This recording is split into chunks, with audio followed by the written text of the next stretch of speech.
আল্লাহ রাব্বুল আলামিন আমাদেরকে একটা শিক্ষা দিতে চাচ্ছেন যে আল্লাহ যখন নিয়ামত দেন তো সেই নিয়ামতের শুকরিয়া আদায় করা উচিত। যদি নিয়ামতের শুকরিয়া ঠিকমতো আদায় না করা হয় তো রব্বুল আলামিন তখন কঠিন শাস্তি দেন, এমন কঠিন শাস্তি দেন যেটা সহ্য করাটা কষ্ট হয়ে যাবে। আমাদেরকে হয়তো আল্লাহ তাআলা বনু ইসরাঈলের মতো শাস্তি দিবেন না, কিন্তু তার অর্থ এটা না যে রব্বুল আলামিন আমাদেরকে একেবারেই ছেড়ে দিবেন, অবশ্যই আমাদেরকে শাস্তি দিবেন।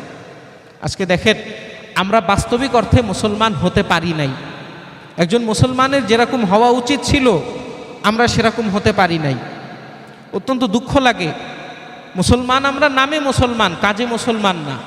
সেদিন একজন মুসল্লি ভাই আমাকে এসে বলছিলেন, আগেও আমি শুনেছি, আমার এক মামা জাপানে ছিলেন, ওনারা বলেন যে জাপানের মানুষের ভিতরে মুসলমানের যা যা থাকা দরকার সব কিছু আছে, শুধুমাত্র তাদের ঈমানটা নাই। আর নয়, তাদের ভিতর সব সুন্দর সুন্দর আখলাক আছে যেগুলো আমাদের থাকা উচিত ছিল। বাঙালি ওখানে গিয়ে সফর করে আফসোস করে যে এই অভ্যাসটা যদি আমাদের মুসলমানদের ভিতর থাকতো তাহলে কত সুন্দর হতো। আমরা বাস্তবিক অর্থে মুসলমান হতে পারি নাই। ফলাফল কি দাঁড়িয়েছে? আল্লাহ রাব্বুল আলামিন আমাদেরকে শাস্তি দিয়েছেন। এই যে একজন মুসলমান একটা হিন্দুর সংগঠনের কিছু মানুষের হাতে মারা গেলেন, কেন মারা গেলেন? আমরা বাস্তবিক অর্থে মুসলমান হতে পারি নাই, মুসলমানের আদর্শ আমরা লালন করতে পারি নাই। প্রথম দোষটা আমাদের। উপরে থুতু মারলে থুতু নিজের গায়ে আগে এসে পড়ে, অন্যর দোষ দেওয়ার দরকার নেই, আগে নিজের দোষগুলো আমরা দেখি। যখন কথা বলে একজন মুসলমান, স্বাভাবিকভাবে যখন একটা কথা বলে তো দেখা যায় 3টা কথার ভিতরে একটা মিথ্যা কথা এমনিই বলে ফেলে।